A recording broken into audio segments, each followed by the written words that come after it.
हो गई है problem, so pertaining to Indian coast guard, what is the situation? There is definitely every year we add to our value, add to our equipment, add to our vessels. जब हमने exercises शुरू किए थे तब हमारे पास पोल्यूशन कंट्रोल वेसल्स नहीं थी, इसकी नीड उस वक्त फील की गई और 3 पोल्यूशन कंट्रोल वेसल्स इंडिया में बनाए गए। आज उसी में 2 और ऐड हो जाएंगे with in another 6 to 7 months of time। और एयरक्राफ्ट पहले हम सिंगल इंजन हेलीकॉप्टर्स यूज़ करते थे, आज हम KLH Mark 3 HL का मैनुफैक्चर हेलीकॉप्टर्स को यूज़ करते हैं for aerial spray. And Dornier 228 में भी जो स्प्रे सिस्टम लगे हैं वो मॉडर्न हो गए। एंड पहले ये हमारी रिसोर्स एजेंसीज और इंडियन कोस्ट गार्ड के साथ मिलकर चलती है।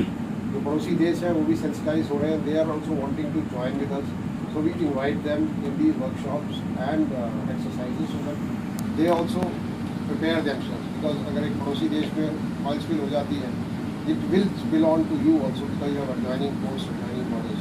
सो रीजनल कंटीजेंसी प्लान जिसकी हम कल बात कर रहे थे बनाने की भी जरूरत है, बिकॉज इंडिया में तो हमने national oil spill disaster plan बनाया हुआ।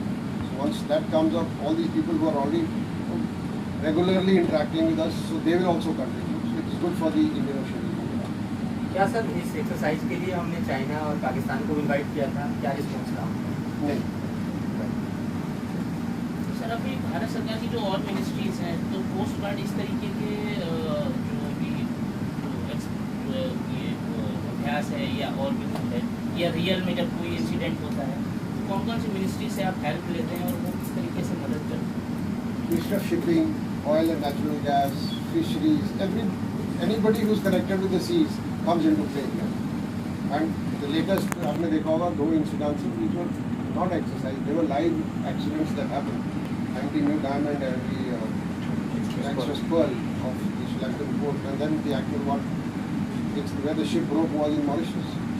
So Indian Coast Guard was the first responder, and there is a mutual agreement, you can say, or mutual understanding that we will respond if it is in our range or reachability.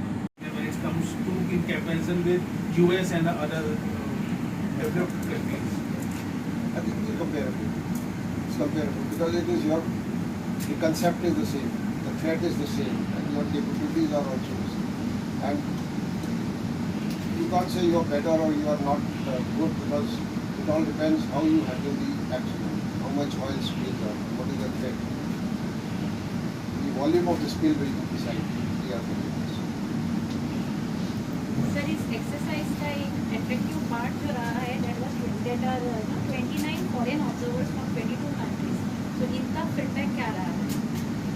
इनके साथ हमने कल table top exercise की थी जिसमें इनको एक situation दिया गया था जो आपने देखा होगा। हमारा फर्स्ट सीरियल था आज के SCI का ऑयल टैंकर था और उसमें आग लग गई और ऑयल स्पिल हो गया एंड लोगों की जान भी खतरे में।